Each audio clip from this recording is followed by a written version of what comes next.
আকাশবাণী আগরতলা। স্থানীয় সংবাদ পড়ছে চন্দন লেখাপাল। এখনকার বিশেষ বিশেষ খবর হলো, ত্রয়োদশ রাজ্য বিধানসভার পঞ্চম অধিবেশন আজ শেষ হয়েছে। বিধানসভায় আজ the Tripura appropriation bill 2024, the Tripura state goods and services ট্যাক্সের অষ্টম সংশোধনী বিল এবং দ্য ত্রিপুরা হাউসিং বোর্ড দ্বিতীয় সংশোধনী বিল পাশ হয়েছে। প্রধানমন্ত্রী নরেন্দ্র মোদী বলেছেন যে জল সংরক্ষণ শুধু একটি নীতি নয়, সামাজিক প্রতিশ্রুতির বিষয়। প্যারিস প্যারা অলিম্পিকে পুরুষদের হাই জাম্পে স্বর্ণপদক জয়ী প্রবীণ কুমারকে রাষ্ট্রপতি দ্রৌপদী মুর্মু এবং প্রধানমন্ত্রী নরেন্দ্র মোদী অভিনন্দন জানিয়েছেন। এবারে আসছে বিস্তারিত সংবাদে। ত্রয়োদশ রাজ্য বিধানসভা 3 দিনব্যাপী পঞ্চম অধিবেশন আজ শেষ হয়েছে। শেষ দিনে মোট 3টি বিল গৃহীত হয়। বিলগুলি হল the Tripura appropriation bill 2024, the Tripura state goods and services ট্যাক্সের অষ্টম সংশোধনী এবং দ্য ত্রিপুরা হাউসিং বোর্ড দ্বিতীয় সংশোধনী বিল। রাজ্যে বেসরকারি উদ্যোগে মেডিকেল কলেজ স্থাপন নিয়ে আজ বিধানসভা অধিবেশনে আলোচনা হয়। রাজ্য সরকার ত্রিপুরা শান্তিনিকেতন মেডিকেল কলেজের জন্য আগরতলার আইজিএম হাসপাতালকে শিক্ষণ হাসপাতাল হিসেবে ব্যবহারের অনুমতি দিয়েছে। এই বিষয়ে বিধায়ক সুদীপ রায় বর্মনের আনা এক দৃষ্টি আকর্ষণীয় নোটিশের উপর বক্তব্য রাখতে গিয়ে মুখ্যমন্ত্রী অধ্যাপক ডক্টর মানিক সাহা বলেন, রাজ্য সরকারের পক্ষে মেডিকেল কলেজ স্থাপনের সীমাবদ্ধতার কারণে কেন্দ্রীয় সরকার বেসরকারি স্তরে মেডিকেল কলেজ স্থাপনে রাজ্য সরকারগুলিকে উৎসাহ দিচ্ছে। এর জন্য সরকারি হাসপাতালকে শিক্ষণ হাসপাতাল হিসেবে ব্যবহারের অনুমতি দেওয়া হয়েছে। মুখ্যমন্ত্রী বলেন, মেডিকেল কলেজ প্রতিষ্ঠা, নতুন মেডিকেল কোর্স চালু করা, মেডিকেল আসন সংখ্যা বৃদ্ধি করা নিয়ে জাতীয় মেডিকেল কমিশনের নির্দিষ্ট নিয়ম অনুযায়ী স্বাস্থ্য মন্ত্রক দেশের বিভিন্ন স্থানে 157টি নতুন মেডিকেল কলেজ স্থাপনের অনুমতি দিয়েছে। সেই অনুযায়ী পশ্চিমবঙ্গের স্বাধীন trust Tripura Santiniketan medical college স্থাপনে মেডিকেল এডুকেশনের কাছে আইজিএম হাসপাতালের কিছু অংশ ব্যবহারের অনুমতি চায়। 150 আসনের এই মেডিকেল কলেজে ত্রিপুরার ছাত্রছাত্রীদের জন্য 50% আসন বরাদ্দ রাখা হবে। মুখ্যমন্ত্রী বিরোধীদের আনা অভিযোগ খণ্ডন করে বলেন, জাতীয় মেডিকেল কমিশনের নিয়মবিধি মেনেই এই হাসপাতাল গড়ার প্রস্তাব করা হয়েছে।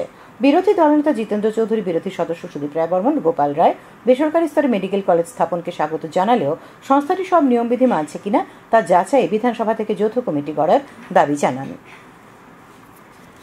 আজ রাজ্যের মডেল কেরিয়ার সেন্টারে চাকরি মেলা অনুষ্ঠিত হয়েছে। Employment services and man power planning দপ্তরের অধিকর্তা অসীম সাহা জানান, বিভিন্ন বেসরকারি সংস্থায় 50টি পদে নিয়োগ করা হবে।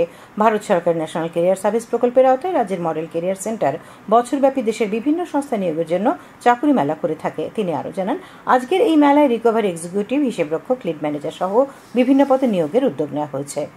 সাম্প্রতিক ভয়াবহ বন্যায় আগরতলা থেকে উদয়পুর হয়ে বিলোনিয়া পর্যন্ত রেল লাইনের বিভিন্ন অংশ ক্ষতিগ্রস্ত হওয়ায় আগরতলা ও সাবরুমের মধ্যে ডেমো ট্রেন সার্ভিস এখনও বন্ধ রয়েছে। এই রুটের সমস্ত ট্রেন আজ ও আগামীকালের জন্য বাতিল করা হয়। তাছাড়া কাঞ্চনজঙ্ঘা এক্সপ্রেস আগামীকাল সাবরুমের পরিবর্তে আগরতলা থেকে শিয়ালদহের উদ্দেশ্যে রওনা হবে বলে এনএফএল সূত্রে জানানো গেছে। পিএম জনমন প্রকল্পের আওতায় আজ আমবাসা মহকুমার অন্তর্গত কুলাই আরএফ এক্সটেনশন ভিলেজ কমিটির অন্তর্গত মাসুরাইপাড়া এলাকায় একটি বিশেষ প্রশাসনিক শিবির অনুষ্ঠিত হয়। মূলত রিয়াং জনজাতিদের জন্য এই বিশেষ শিবিরের আয়োজন। মহকুমা প্রশাসনের পাশাপাশি বিভিন্ন দপ্তর এই প্রশাসনিক শিবিরে রিয়াং জনজাতিদের বিভিন্ন সুবিধা প্রদান করে, যেমন income certificate, PRTC, caste certificate, Aadhaar card, ration card সংশোধন ইত্যাদিও করা হয়। সেখানে স্বাস্থ্য শিবিরের পাশাপাশি বন দপ্তরের পক্ষ থেকে বিনামূল্যে গাছের চারা প্রদান করা হয়। এক সাক্ষাৎকারে আমবাসার ডিসিএম সমীরণ রায় জানান, এই প্রশাসনিক শিবিরগুলি আগামী 10 তারিখ পর্যন্ত মহকুমার বিভিন্ন এলাকায় অনুষ্ঠিত হবে। শিবিরে উপস্থিত সুবিধাভোগী ভীষণজয় রিয়াং জানান, এই শিবিরগুলির মাধ্যমে তারা যথেষ্ট উপকৃত হচ্ছেন। এর জন্য তিনি রাজ্য সরকার এবং কেন্দ্রীয় সরকারকে ধন্যবাদ জানিয়েছেন।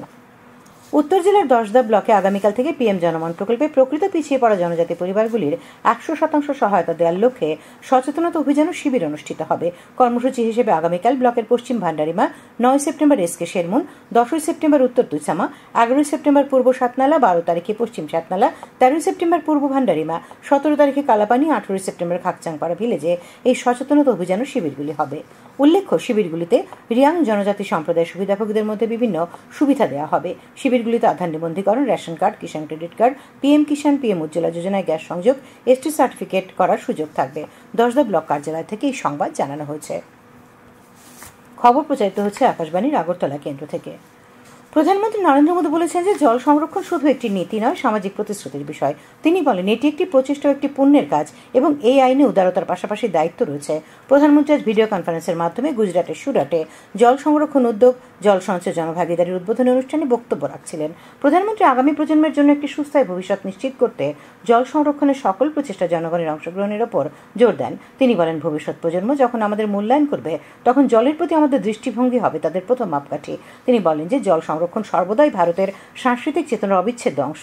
তিনি একটি সুস্থায়ী ভবিষ্যতের দিকে জল জীবন মিশন এবং অটল ভূজল যোজনা সহ তাঁর সরকারের গৃহীত একাধিক উদ্যোগের কথা তুলে ধরেন। প্রধানমন্ত্রী আরও বলেন, জলের ঘাটতি মোকাবেলায় নতুন উদ্ভাবনী প্রযুক্তি গ্রহণের সময় এসেছে। কেন্দ্রীয় জলশক্তিমন্ত্রী সি.আর. পাটিল এবং গুজরাটের মুখ্যমন্ত্রী ভূপেন্দ্র প্যাটেল সুরাটে রাজ্যব্যাপী জল সঞ্চয় জনভাগিদারি উদ্যোগের সূচনা করেন। কেন্দ্রীয় স্বাস্থ্যমন্ত্রী জে পি নাড্ডা বলেছেন যে প্রধানমন্ত্রী নরেন্দ্র মোদীর নেতৃত্বে স্বাস্থ্য বিভাগ সারা দেশে সামগ্রিক পরিষেবা প্রদানের জন্য নিরাময়, প্রতিরোধ এবং উপশমকারী চিকিৎসা সুবিধাগুলিতে মনোনিবেশ করেছে। আইজিআইএমএস এ আজ রিজিওনাল ইনস্টিটিউট অব অপথলমোলজির উদ্বোধন উপলক্ষে পাটনায় এক অনুষ্ঠানে ভাষণ দিচ্ছিলেন শ্রী নাড্ডা। তিনি বলেন, বিশ্বের সর্ববৃহৎ সার্বজনীন স্বাস্থ্য কর্মসূচি আয়ুষ্মান ভারত 12,75,00,000-এর বেশি পরিবার এবং সারা দেশের 44% জনসংখ্যাকে পরিষেবা দিচ্ছে। এতে 5 লক্ষ টাকা পর্যন্ত চিকিৎসা সুবিধা পাওয়া যায়। তিনি বলেন, আগে দেশে 6টি এইমস ছিল, কিন্তু মোদী সরকারের প্রচেষ্টায় এই সংখ্যা 22-এ পৌঁছেছে। অবিলম্বে রাজ্যকে জাতীয় বিপর্যয় এলাকা হিসেবে ঘোষণা করা রাজস্ব দপ্তরের উচ্চ পর্যায়ে তদন্ত কমিটি গঠন করে প্রকৃত ক্ষতিগ্রস্তদের তালিকা তৈরি সহ রাজ্য সরকারের কাছে 7 দফা দাবি পেশ করেছে সিপিআইএম।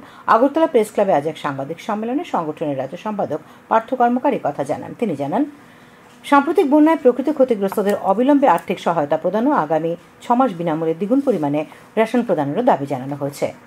মুখ্যমন্ত্রী অধ্যাপক ডক্টর মানিক সাহা আজ বিধানসভা বিধায়ক তোফাজ্জল হোসেনের একটি দৃষ্টি আকর্ষণীয় নোটিশের জবাবে জানান, বিশালগড়, বক্সনগর, সোনামুড়া হয়ে বিলোনিয়া পর্যন্ত রাস্তাটি উন্নতিকরণের জন্য কেন্দ্রীয় সরকারের কাছে প্রস্তাব পাঠানো হয়েছিল। এই রাস্তাটি উন্নতিকরণের জন্য কেন্দ্রীয় সরকার 172,21,00,000 টাকা বরাদ্দ করেছে। মুখ্যমন্ত্রী অধ্যাপক ডক্টর মানিক সাহা বিধানসভায় জানিয়েছেন, নিয়োগ বিধি সংশোধনের পর রাজ্যের সরকারি কলেজগুলিতে অধ্যাপকের শূন্যপদ পূরণ করা হবে।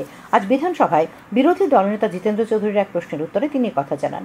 মুখ্যমন্ত্রী জানান, বর্তমান অধ্যাপকের শূন্যপদ রয়েছে 277টি। তাছাড়া আরও 126টি শূন্যপদ পূরণের জন্য অনুমোদন পাওয়া গেছে। জাতির পিতা মহাত্মা গান্ধীর আসন্ন জন্মজয়ন্তীকে সামনে রেখে স্বচ্ছতা হি সেবা কর্মসূচি পালনের প্রস্তুতি চলছে 59 জেলায়। আজ দুপুরে কৈলাসহর সার্কিট হাউসের কনফারেন্স হলে এই উপলক্ষে জেলা ভিত্তিক বৈঠকে উপস্থিত ছিলেন জেলার অতিরিক্ত জেলা শাসকদ্বয় অর্ঘ সাহা এবং এল ডার্লং, কৈলাসহরের এসডিএম প্রদীপ সরকার সহ জেলার বিভিন্ন দপ্তরের আধিকারিকরা। বৈঠকে স্বচ্ছতা হি সেবা কর্মসূচিকে সফল ও সার্থক করে তুলতে আলোচনা, মত বিনিময় হয়। উপস্থাপিত হয় তথ্যচিত্র। এই কর্মসূচিতে আগামী 14 সেপ্টেম্বর থেকে 1 অক্টোবর পর্যন্ত বিভিন্ন অনুষ্ঠান হবে। গান্ধী জয়ন্তীতে পালিত হবে স্বচ্ছ ভারত দিবস।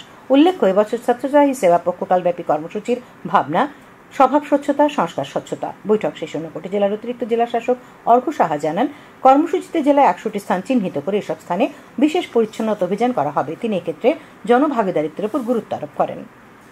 মুখ্যমন্ত্রী অধ্যাপক ডক্টর মানিক সাহা বিধানসভায় বিধায়ক সুদীপ সরকার ও নয়ন সরকারের একটি দৃষ্টি আকর্ষণীয় নোটিশের জবাবে জানান, গত 7 জুলাই গন্ডাতুইসায় 30 কার্ড আনন্দমেলা উৎসব প্রাঙ্গণের ঘটনাকে কেন্দ্র করে ক্ষতিগ্রস্ত পরিবারগুলিতে ত্রাণ প্রদানের জন্য স্বরাষ্ট্র দপ্তর ধলাই জেলার জেলা শাসককে 1,54 লক্ষ টাকা দিয়েছে। মুখ্যমন্ত্রীর ত্রাণ তহবিল থেকেও 2 লক্ষ টাকা দেওয়া হয়েছে। ইতিমধ্যে ক্ষতিগ্রস্ত পরিবারগুলিকে স্বরাষ্ট্র দপ্তরের বরাদ্দ থেকে 1,12,80,000 টাকা বন্টন করা হয়েছে। তাছাড়াও 2,30,40,000 টাকার ঘোষিত অতিরিক্ত ত্রাণ রাজস্ব দপ্তর থেকে ধলাই জেলা শাসকের কাছে পাঠানো হয়েছে।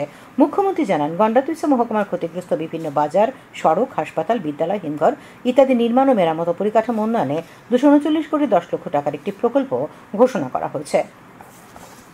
মুখ্যমন্ত্রী অধ্যাপক ডক্টর মানিক সাহা সম্প্রতি জিরানিয়া মহকুমার কৈতরাবাড়ি গ্রামে হিংসাত্মক ঘটনা সম্পর্কে আজ বিধানসভায় একটি দৃষ্টি আকর্ষণীয় নোটিশের জবাবে বলেন, সমাজদ্রোহীদের কোনো রাজনৈতিক ও ধর্মীয় পরিচিতি নেই।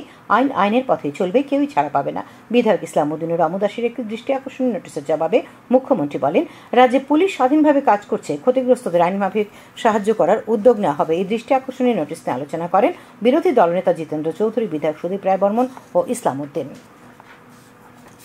প্যারিস প্যারাঅলিম্পিকে পুরুষদের হাই জাম্পে স্বর্ণপদক জেতার জন্য রাষ্ট্রপতি দ্রৌপদী মুর্মু এবং প্রধানমন্ত্রী নরেন্দ্র মোদী প্রবীণ কুমারকে অভিনন্দন জানিয়েছেন। সামাজিক মাধ্যমে একটি বার্তায় রাষ্ট্রপতি বলেছেন, প্রবীণকে নিয়ে ভারত গর্বিত। প্রধানমন্ত্রী নরেন্দ্র মোদী তার বার্তায় বলেন, প্রবীণের দৃঢ়তা জাতির জন্য গৌরব এনে দিয়েছে। তিনিও বলেন, ভারত তাকে নিয়ে আজ গর্ব করছে। শেষ করার আগে খবরের বিশেষ বিশেষ অংশগুলি আরেকবার। ত্রয়োদশ রাজ্য বিধানসভার পঞ্চম অধিবেশন আজ শেষ হয়েছে। বিধানসভায় আজ the Tripura appropriation bill 2024, the Tripura state goods and services ট্যাক্সের 8ম সংশোধনী বিল এবং ত্রিপুরা হাউসিং বোর্ড 2য় সংশোধনী বিল পাশ হয়েছে। প্রধানমন্ত্রী নরেন্দ্র মোদী বলেছেন যে জল সংরক্ষণ শুধু একটি নীতি নয়, সামাজিক প্রতিশ্রুতির বিষয়। প্যারিস প্যারাঅলিম্পিকে পুরুষদের হাই জাম্পে স্বর্ণপদক জয়ী প্রবীণ কুমারকে রাষ্ট্রপতি দ্রৌপদী মুর্মু এবং প্রধানমন্ত্রী নরেন্দ্র মোদী অভিনন্দন জানিয়েছেন। স্থানীয় সংবাদ আজকের মতো এখানেই শেষ হলো।